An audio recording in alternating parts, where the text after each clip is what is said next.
What horrible weather. I hate it when it rains. So what are we going to do today? It's a perfect day for tidying up. I enjoy putting the house in order when the weather is bad. By the way, look at the mess. We don't often get a chance to clean up together. You're joking, right? I hate cleaning the house. Don't you have any better ideas, Anne? Just a little bit of tidying up. Anyway, it was just an idea. And not a bad idea at that, in my opinion. Sorry, that idea is bad. What else do you suggest? Personally, I enjoy doing something more exciting than vacuuming and doing the dusting. Why don't we play a game?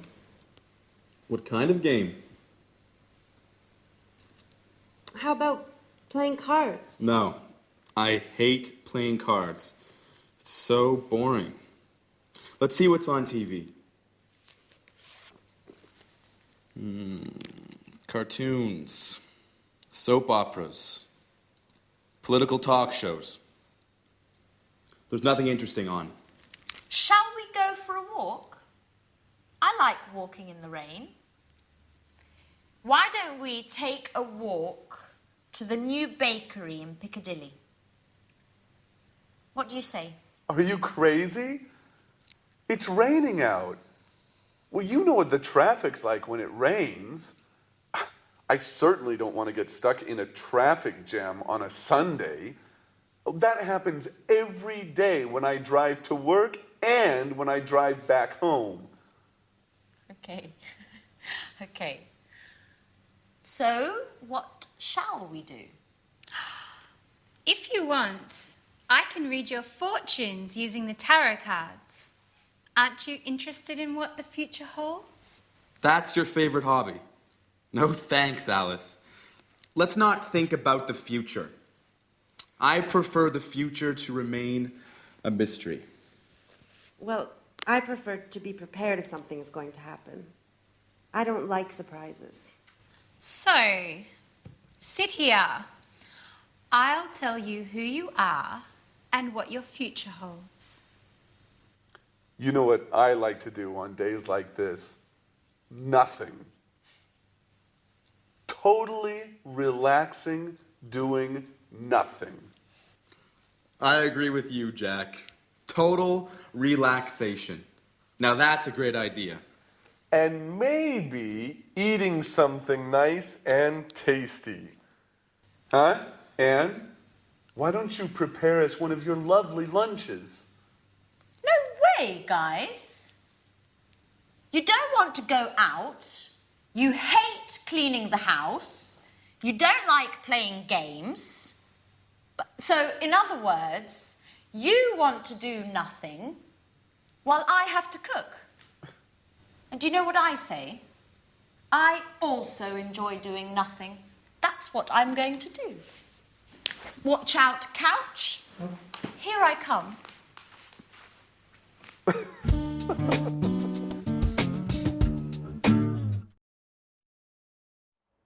Hello and welcome back to English Today, that live TV program where you can learn the English language. And in this lesson, I want to do some revision on the things that people don't like about the English language, the auxiliaries. Now, the exercise is simple.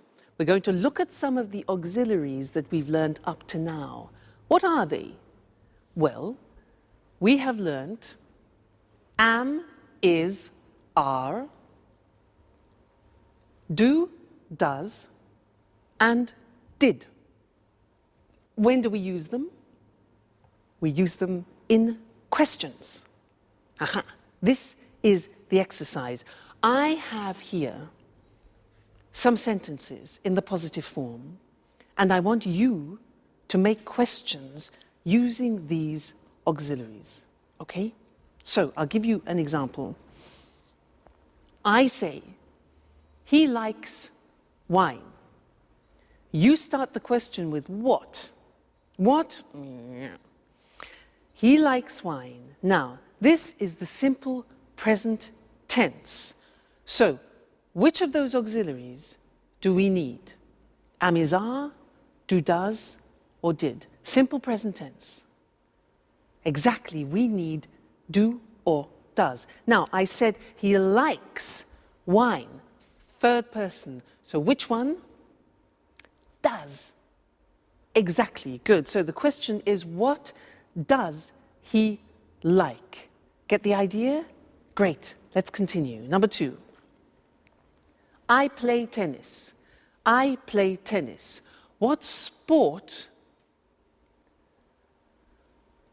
All right, do I play? Very good. I play, simple present tense. We need do or does, the subject I. So what sport do I play? Great. Next one. They're coming at 7 o'clock. They're coming at 7 o'clock. What time? Yeah, now they are coming, present continuous, auxiliary. That's it. Fantastic. What time are they coming? All right? Present continuous, auxiliary, to be. Next one. She went to the cinema yesterday. She went to the cinema. Where? All right. Simple past tense. What do we need? We need did. So where did she go? Excellent. Very good. You see? Getting better. Next one. We had an ice cream after dinner. We had an ice cream after dinner. What had we? Simple past. Did. That's it. What did we have? Remember, the verb have always takes an auxiliary. So what did we have? Great. Next one. She's painting the front door. She's painting the front door. Which tense? Present continuous. So what, third person, is she painting? Very good. Next one. I was at home on Saturday. This is difficult. I was at home. Remember that the verb to be is an exception. I was is the past tense of the verb to be, and it doesn't take an auxiliary. So we don't need an auxiliary. The question is, where were you? That's difficult. Where were you? The verb to be, no auxiliary. Okay? They work in Paris. What's the tense? Simple present. Good. Where do they work? Excellent. And the last one, I'm living in Florence. I'm living in Florence. Where are you living? Fantastic. You're getting better all the time. You see, it's just a question of practice. So now let's look at the screen and see those written just to remind you once more, okay? So, he likes wine. What does he like? I play tennis. What sport do you play? They're coming at 7. What time are they coming? Present continuous. She went to the cinema yesterday. Where did she go? Simple past. We had an ice cream after dinner. What did we have? Simple past after dinner. Remember, have, you need the auxiliaries. She's painting the front door. Present continuous. What is she painting? Okay, so that's it.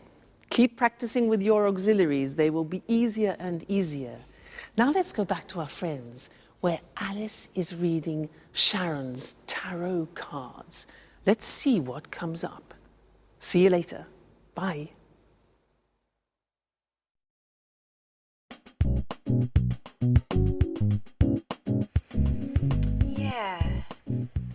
see.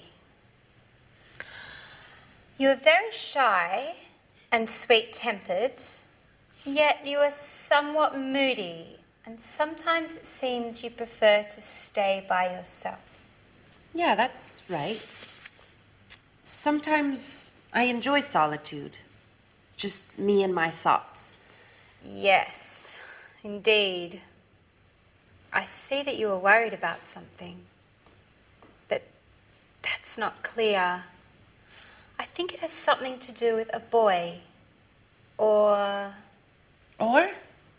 maybe it has something to do with your job.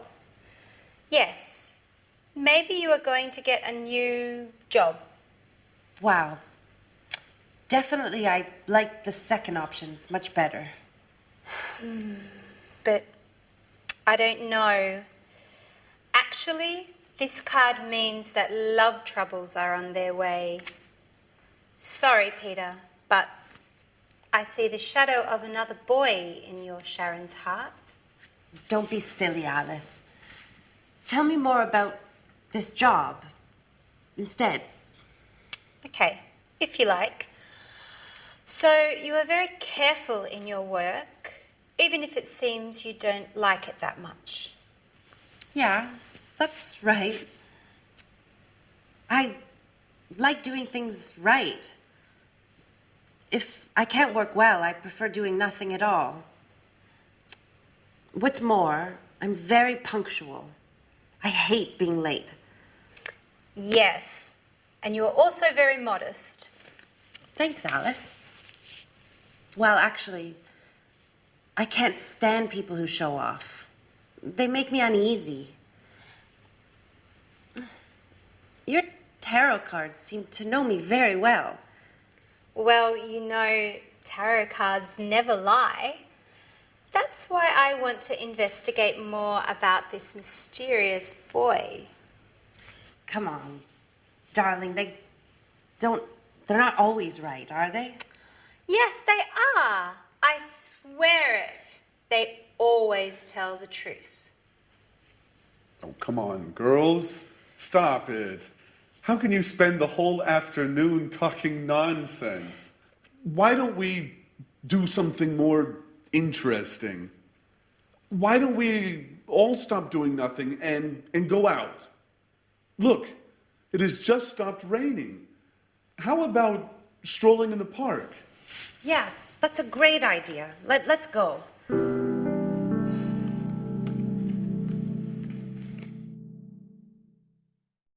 Hello again and welcome back. I want to continue doing some work on auxiliaries.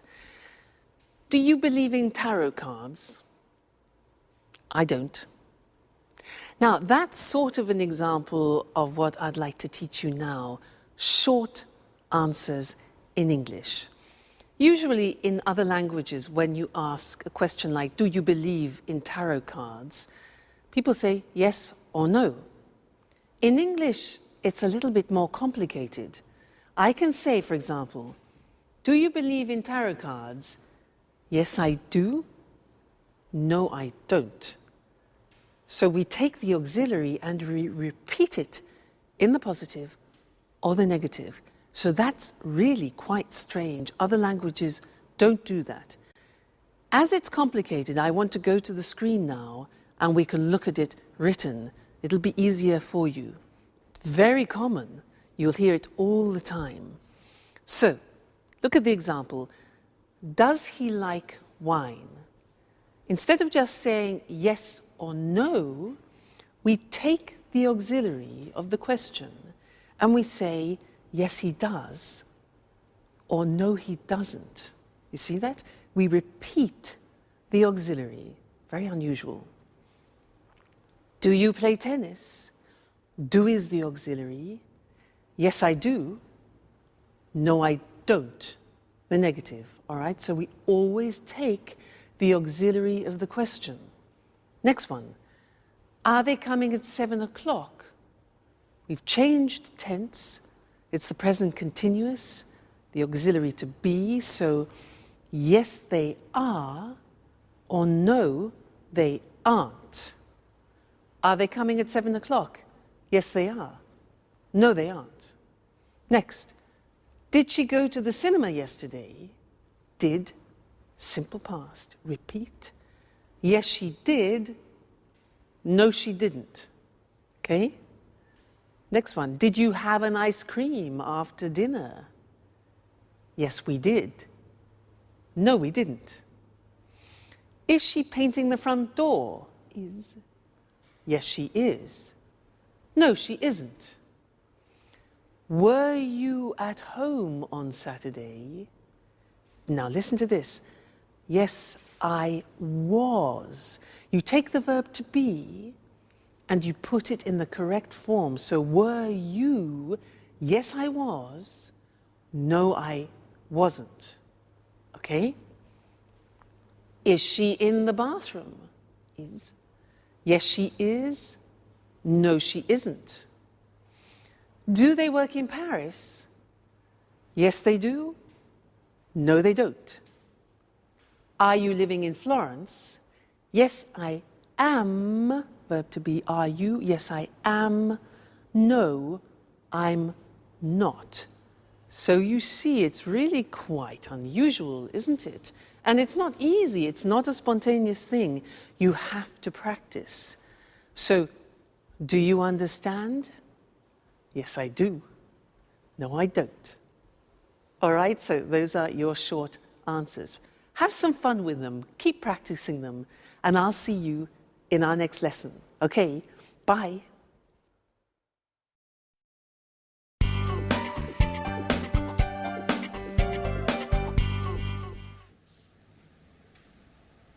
Hello, this is Anne Baxter from Red Bear Publishing.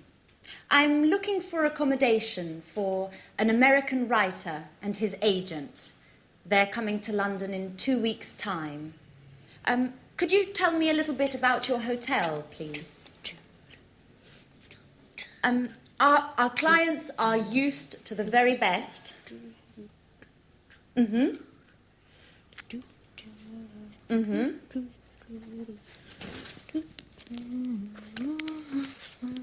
And do you also have a swimming pool? A sauna? Great. And as far as entertainment is concerned, do you have a lounge with live music?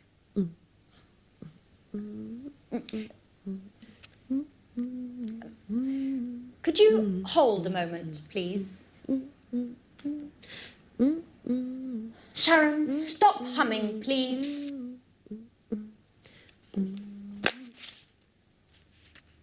I can't hear anything.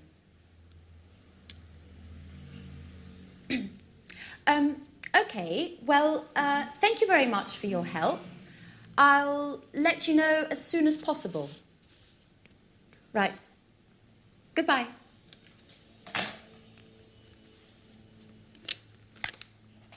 What are you doing, Anne? My boss asked me to book rooms for 2 of our most demanding clients. Well, they would like a quiet hotel near our publishing house. Oh, and of course, with all the creature comforts. So I'm making a few telephone calls.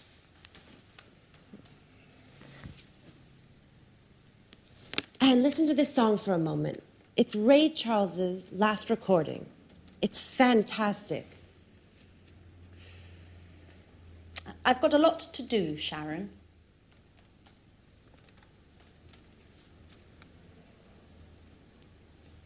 Just for 1 minute, Anne. Come on. I'm afraid I can't now. But just why don't you go over to Alice's? She's having a shower. You know, when Alice gets in the bathroom, she takes at least 2 hours. Well, do whatever you want. Just please get out of this room. Anne, what's the matter today? Why are you treating me so badly? That's enough, Sharon. I know everything about it. Everything about what? That you've got a lover. A lover? Are you going crazy, Anne? Oh, don't try and pretend with me, Sharon. And I call you a friend. But it's the truth. Uh-huh. And who is my romantic lover, by the way? You know. I'm talking about Jack. Jack? What are you talking about? The photograph. The one where you and Jack are kissing. It's not what you think, Anne. Uh-huh. So you tell me. You know, a picture says more than 1,000 words. That photo is from 3 years ago. We were engaged. Or what? But you and Jack were engaged. I know. I wanted to avoid stupid gossip. And also because of Peter. So now you're telling me that... Well, I can't believe it. I know. I didn't want to hurt your feelings. See, now you're angry with me. That's why. Well, you're right, Sharon. I am mad at you. And now I look like a fool. I'm sorry, Anne, really. No, my hair! What's going on? Oh my God, It's Alice. no. Come on, let's go see what's happening. Guys, quickly! Help! My hair! Oh, it's... Hello again, and welcome back to English Today. Did you see that last episode of That's Life? Poor Anne. Well, sometimes the truth is difficult to hear, isn't it? Yeah. Oh, sorry. Sorry, I forgot to turn my phone off. This live television program. Just one moment. Hello? This is Louise speaking. Pablo, I'm afraid he's not here at the moment. Yes. Well, just one moment. I'll try and find out. Okay. Put it on hold.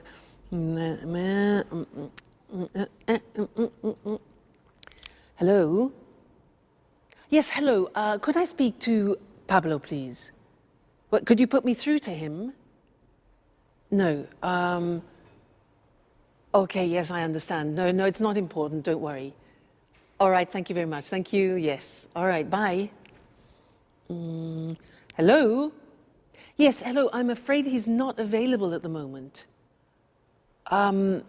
Yes. Would you like to leave a message? Sharon called.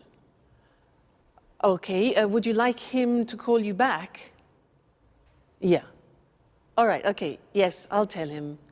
Right. Thank you. Thank you very much. Goodbye. Goodbye. Sharon? Who's Sharon? Where were we? Yes, interesting. I wanted to talk to you about telephone language. Now, I used some phrases there which are quite useful to you, and I want to go to the screen so that we can see those written together and look at how the phrases work, okay? Now, look at these situations. When you don't understand someone on the telephone, what do you say? Can you repeat, please? No. No. If you ask somebody, can you repeat, please, it's like asking them to vomit. Why? Because there is a small word missing, a very important one. In English, you must say, can you repeat that? Please, very important. Many people make that mistake, and they ask everybody to vomit on the telephone. So remember, can you repeat that, please? Good. Next, when, for example, imagine that you are on the telephone and you want to write something down when the person is speaking. So you want them to... Okay, good. So you stop them just a minute. Just a minute. This is difficult. We say in English, I'll make a note of that. Okay? Just a minute. I'll make a note of that. I'll make a note of that. Snap decision. All right? Next one. Imagine you're on the telephone and somebody knocks at the door when you're speaking. Now, you have to say, What can you say?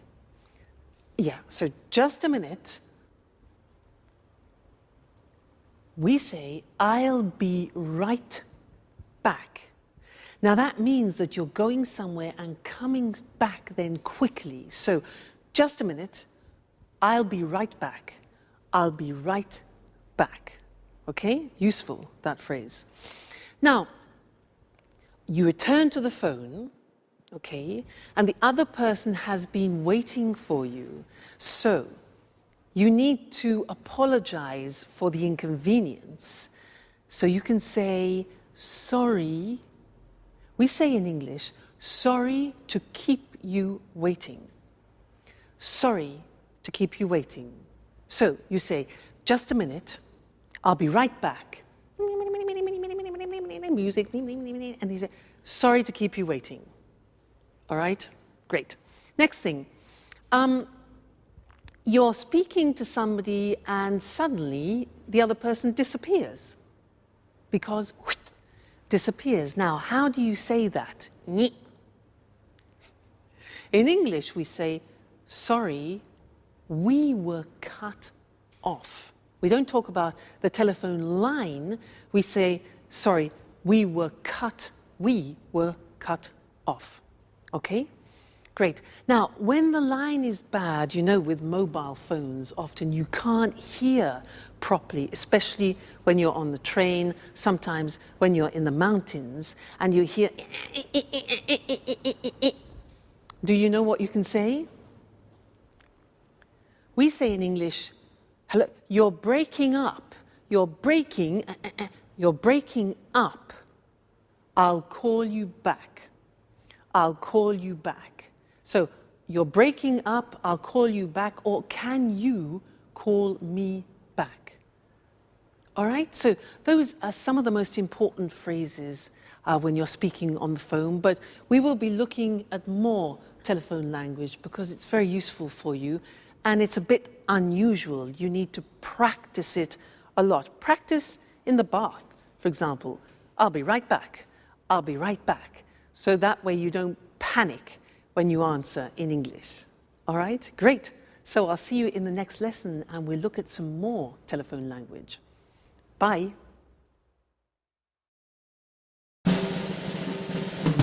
What's happening? Alice, why are you screaming? My hair! Look!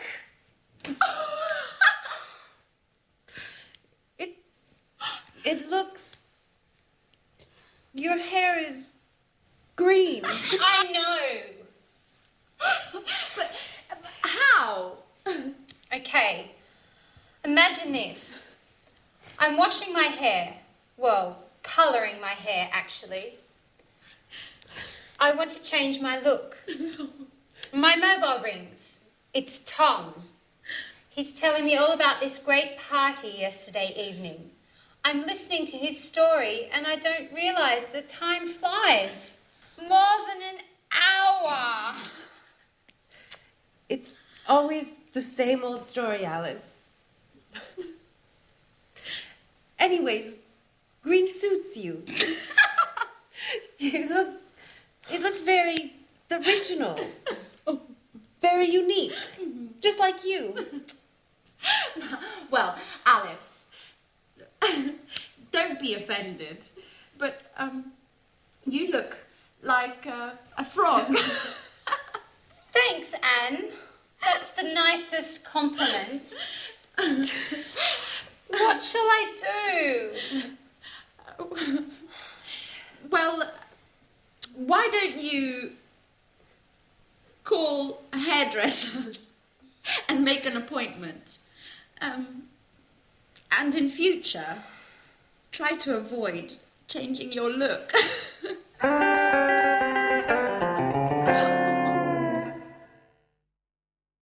Hello Hello again and welcome back to your live TV program where you learn English.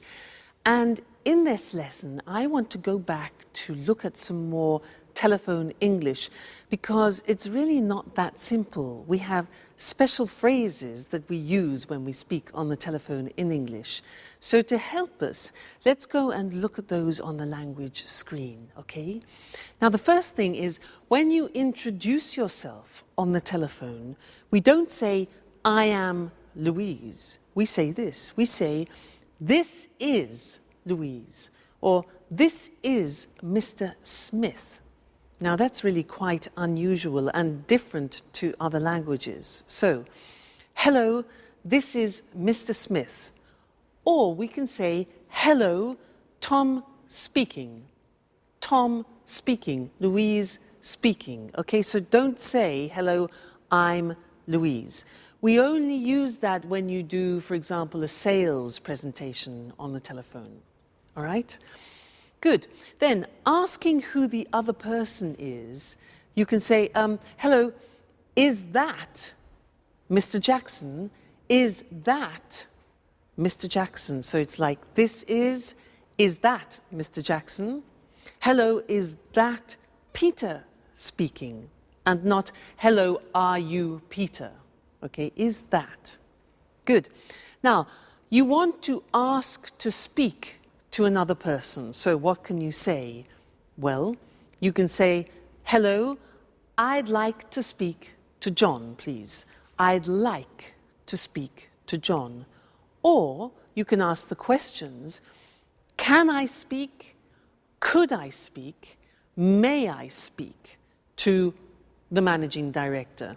Now, remember, may is very polite, could is neutral, and can is more informal.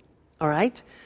Then we could also say, good morning, could you please put me through to Mr. Smith? Now, put me through to, which is difficult to say, put me through to, is like saying in American English, could you connect me to? All right? So that's connecting people. Now, when you connect a person, you can say, just a moment, I'll put you through to him. I'll put you through to him. You need to practice that a lot. I'll put you through to him. Or, yes, Mr. Smith is in. I'm trying to connect you now. Connect is the other word. And you can say, hold on, just a moment, please. That's to ask people to wait, okay? Good. Then leaving a message. You could say, you could ask, could you take a message, please? Could you take a message? Or can I leave a message? Then you could say, could you ask him or her to call me back? Could you ask him to call me back? All right? Then the last thing is taking a message. You can ask, can I take a message? Can I take a message? Or would you like to leave a message? All right, so there are some more fundamental and essential English language phrases that you use on the telephone, and I think you'll find them very useful. So experiment, and I'll see you again very soon. Bye.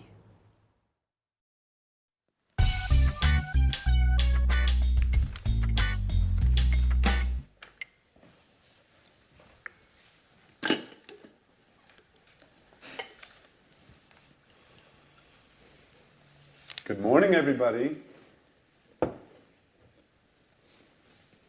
Can I ask you a question? Yesterday evening, I got... Sorry, Jack, I can't listen now. I've got to get to work. I have a meeting at 9:30 with my editor. And I'm late. But I only need a minute. It's important. Nothing is more important than this meeting. If I arrive late, my boss will kill me. Ring me later if you want. Bye-bye. Great. Alice. Alice. Can I ask you a question? Yesterday evening... No, Jack, I can't. I'm really sorry, but I have to get going too. But you never leave before 11 in the morning. Why are you in such a hurry today? I'm starting a new yoga course this morning. My horoscope says I have to do some exercise. Well, if your horoscope says so. Anyway, I only need a second. No, Jack. My teacher told me not to be late. You can give me a call later. But Alice, wait! It's important. What a bunch of nuts. I wonder what my aunt will think.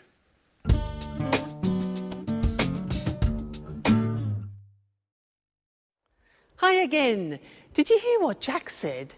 He said, what a bunch of nuts. Do you know that expression in English? Because nuts has a couple of meanings. Nuts are the things that you have in an aperitif, but it's also a way of calling somebody a crazy person. You say, you're a nut, means you're crazy. Okay, I just wanted to clarify that for you. He also said, can I ask you something? May I ask you something? He wanted the girls to listen to him and they weren't paying any attention. And I want to talk to you about these words, which are may, could, and can, because they are the three forms that we use when we ask for permission. So what's the difference between them? Now, if I say, excuse me, may I open the window because it's hot in here, may is used in more formal situations. If I use could, it can be used in any situation. It's neutral. So, for example, could you lend me your pen? And can is used in more informal situations. Imagine you're at home, you're having dinner, you want the salt, so you can ask, can I have the salt? Less formal. So let's go to the screen and see those written, see the differences. We talked about it already, actually, when we looked at telephone conversations. So, formal situations, may I, and we can also say, may we. May I, may we. May I ask you a question? May I offer you something? And may I have this dance? So remember, may for formal situations, it's very polite, okay? Then could for neutral situations, which means you can use it in any situation, really. Could I use your phone, please? Could I change the appointment? And could we meet later? All right, so very useful verb. It's good in all situations. And then can you pass me the salt? Please, more informal with your friends, your family, people you know well. Can I have some wine, please? And can I borrow the car tonight? So those are the examples, all right? May, could, and can. So remember, depending on who you are talking to, make that choice. May, could, or can. Let's go back to That's Life. The girls are exhausted and Jack has a surprise for them. Let's see what it is. Bye.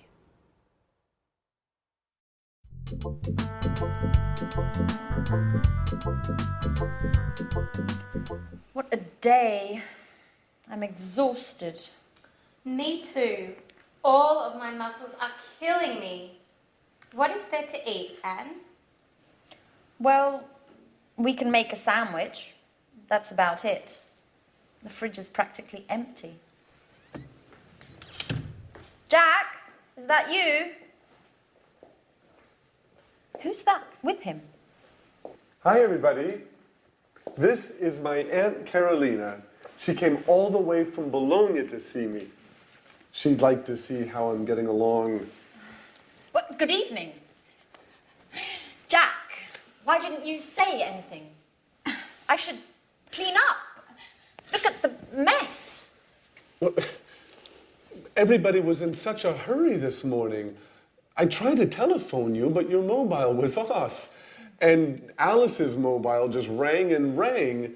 I imagine you left it at home again as usual, Alice. Well, I guess so. Good evening. It's a pleasure to meet you. Well, well, only girls, eh? So, you are Alice. Alice, the interesting one of the house. And you are Anne, the housekeeper. Please, Aunt Carolina. So that's how you describe us. Come on, Aunt Carolina is only joking, right? And this is the wonderful house. Well, yes, but it's usually tidy. It's still very charming. Thank you. May I offer you something?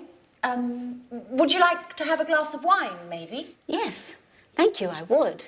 Alice, could you get a bottle of wine, please? There isn't any wine. And there isn't any wine. There isn't any beer. We have to do the shopping. Oh, well, I'm terribly sorry. It's not usually like this, but today was very busy. Do you know what? Let's go out for dinner. What do you say, Aunt Carolina?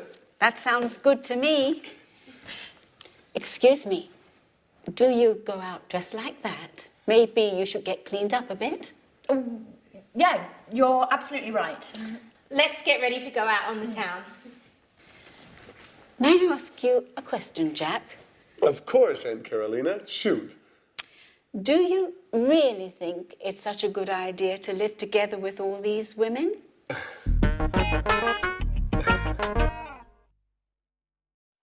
Well, hello, Mr. Monkey, and how are we feeling today? Let's check the thermometer. I know you're not well. Let's have a look. Good. Yes, the temperature has gone down. That's good news. Now, Mr. Monkey, you don't have to stay in bed any longer, okay? Because your temperature has gone down, but you can't go out monkeying, not yet. You must stay indoors for another 3 days because you're not strong enough to go out yet, all right? You mustn't be too energetic. You can have relaxing baths and you can eat whatever you want, but you mustn't have any alcohol, okay? Because you haven't finished your antibiotics and it could have a disastrous effect on you, all right? So you must finish your cycle of tablets. Now, let's see what else. Oh, yes, and you must drink a lot of water, maybe 5 liters a day, if you can manage that, okay? Good, so, oh, and you don't have to pay me until you're better, okay, Mr. Monkey? So, take very good care of yourself, and I will come back tomorrow and check on your condition again, okay? So, goodbye, Mr. Monkey. See you tomorrow. I became a nurse to show you other ways of using modal verbs. Now, so far we have studied can, could, and may, and these are verbs which help to change the meaning of the verb which comes after. They're called modal verbs. And here we were using verbs of obligation. Very interesting. Let's look at the screen and see those. Now, let's first go back to permission. Remember, we talked about can is a form of expressing permission, and I was giving him permission to do things. For example, you can eat whatever you want, you can go for walks, and you can't, however, that's not giving permission, you can't go monkeying or you can't go to work, all right? Then I talked about obligation, and this is very interesting. I used the verb must. Must followed by an infinitive without to. So, for example, you must finish the tablets, you must relax, you must stay at home for 3 days, and you must look after yourself. Now, that in English is how you express obligation, something which is you are obliged, forced to do. All right? It's a strong verb in English. Now, the opposite, mustn't, means prohibition. If you do that, okay, so very strong verb. You mustn't drink alcohol. You mustn't do anything energetic. And you mustn't jump about. All right? So must and mustn't. Must, obligation, mustn't, prohibition. Then I said something else. I said, you don't have to stay in bed. Now that's very interesting because that's optional obligation. And it's the same as saying you don't need to stay in bed. You don't have to stay in bed, it's optional.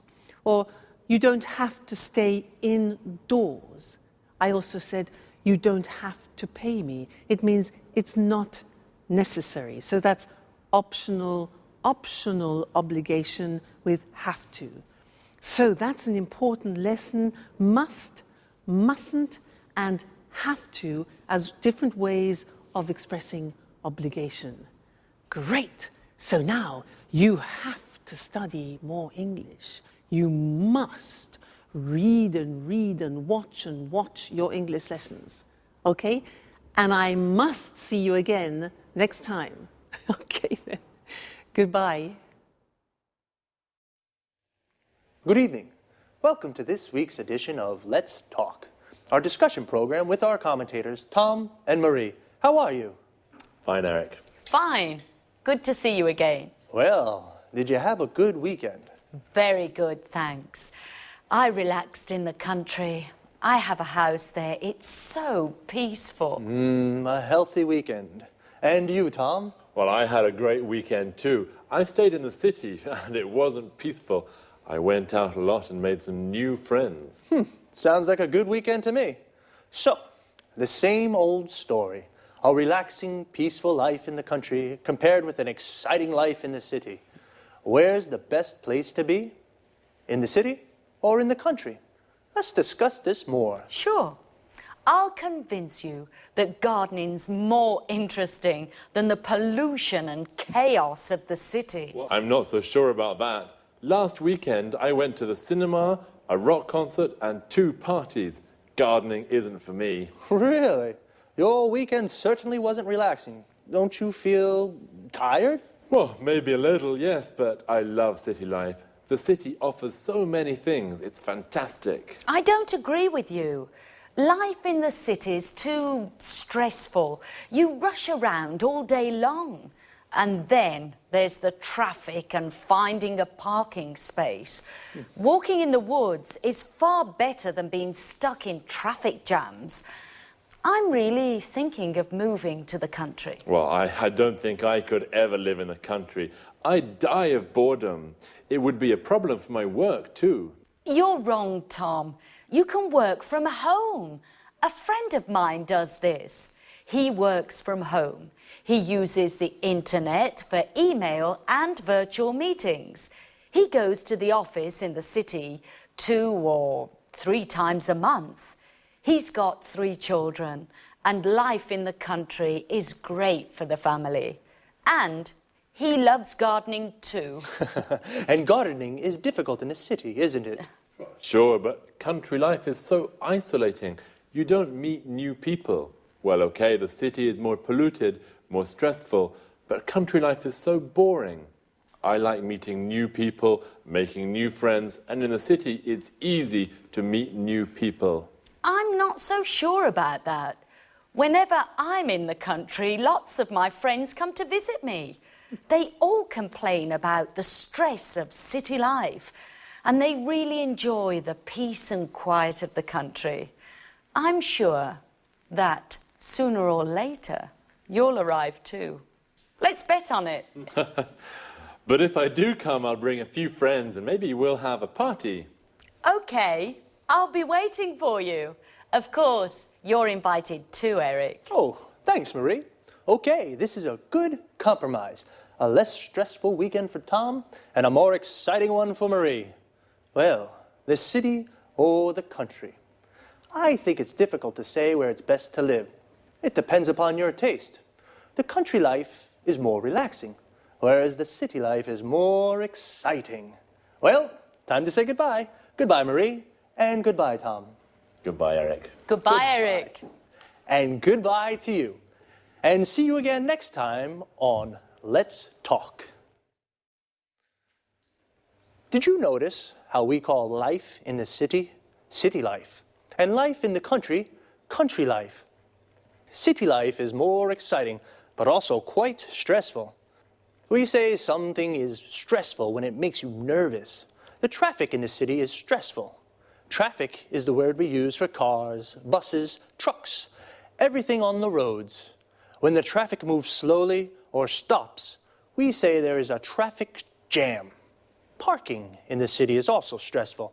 It's often difficult to find a parking space to park your car.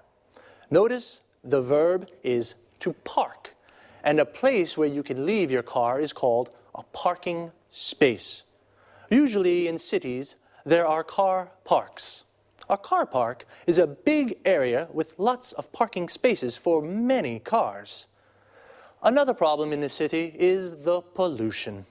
Pollution is the contamination of the environment. For example, the traffic makes the air dirty. In the country, the air is clean and it's easy to park. But Tom says it's boring to live in the country because there's nothing to do.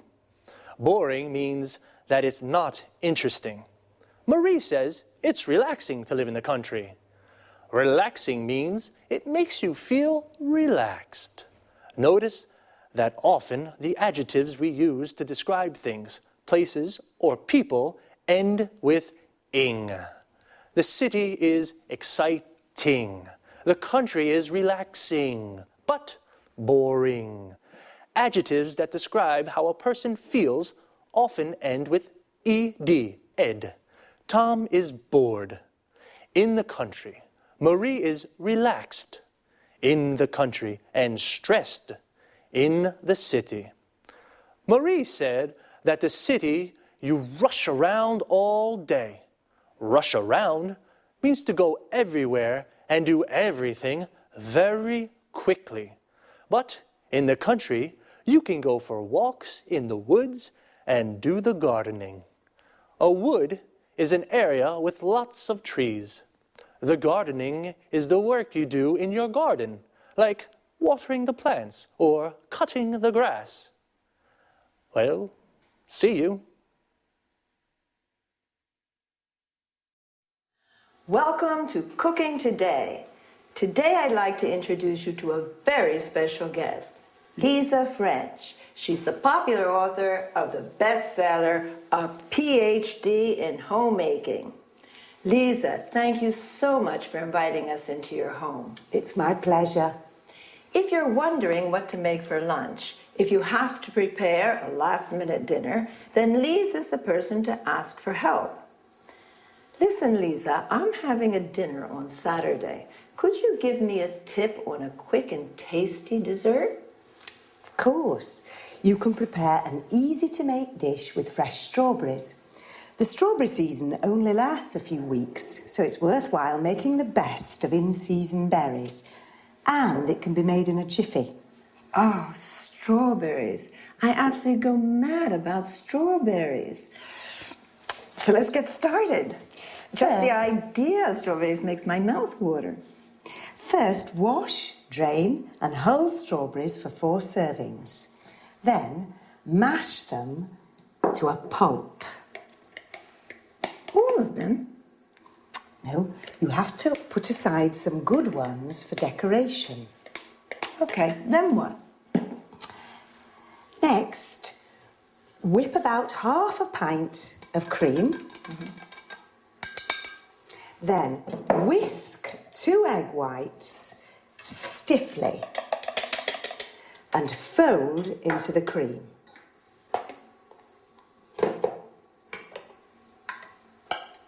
Add the strawberry pulp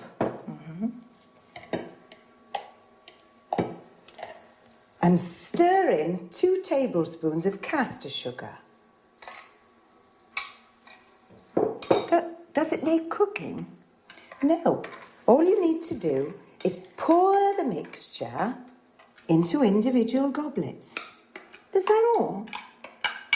Don't forget to decorate each one with a bit of whipped cream, and the whole strawberries you put aside. Now your dessert's ready to serve.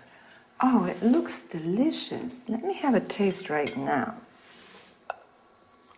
Yummy.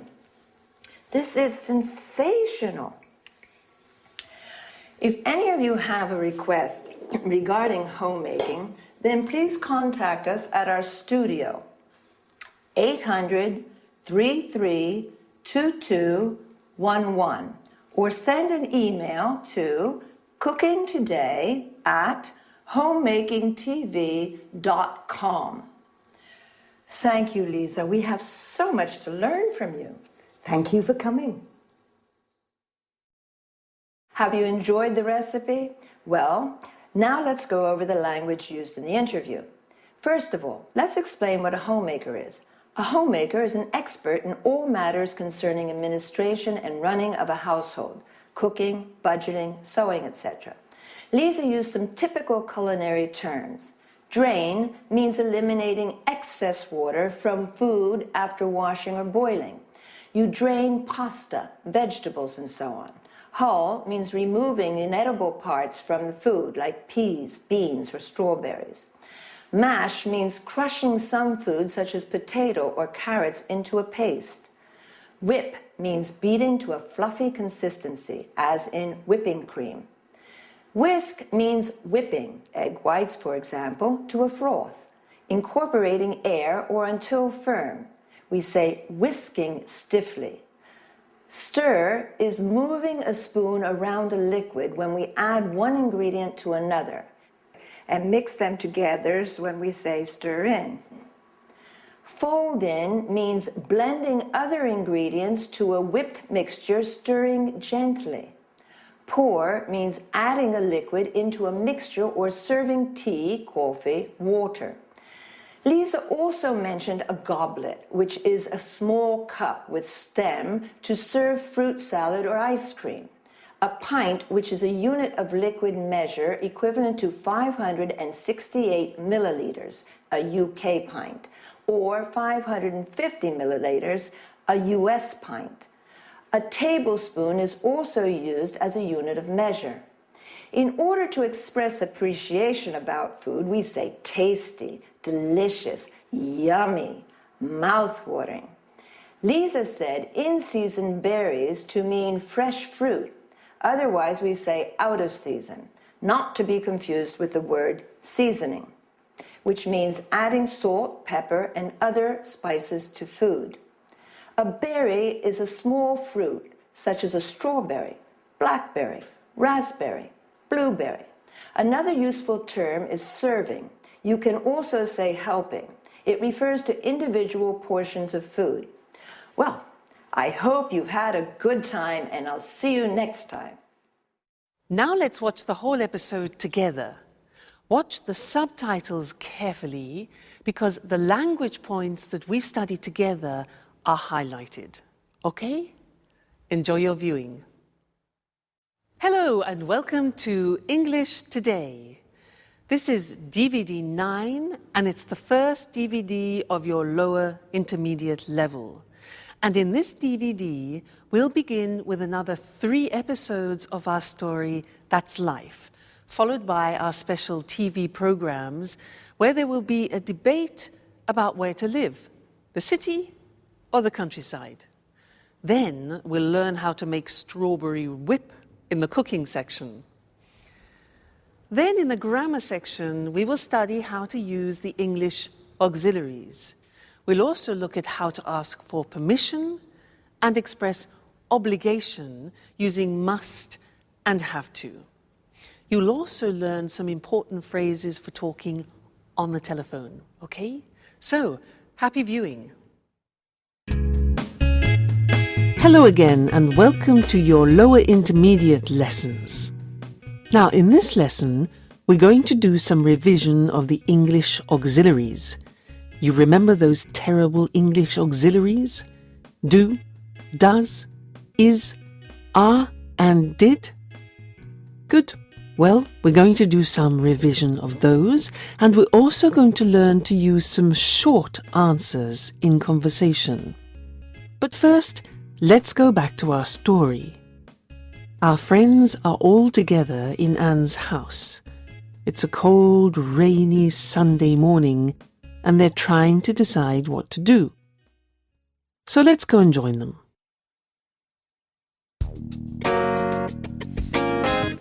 What horrible weather. I hate it when it rains. So what are we going to do today? It's a perfect day for tidying up. I enjoy putting the house in order when the weather is bad. By the way, look at the mess. We don't often get a chance to clean up together. You're joking, right? I hate cleaning the house. Don't you have any better ideas, Anne? Just a little bit of tidying up. Anyway, it was just an idea. And not a bad idea at that, in my opinion. Sorry, that idea is bad. What else do you suggest? Personally, I enjoy doing something more exciting than vacuuming and doing the dusting. Why don't we play a game?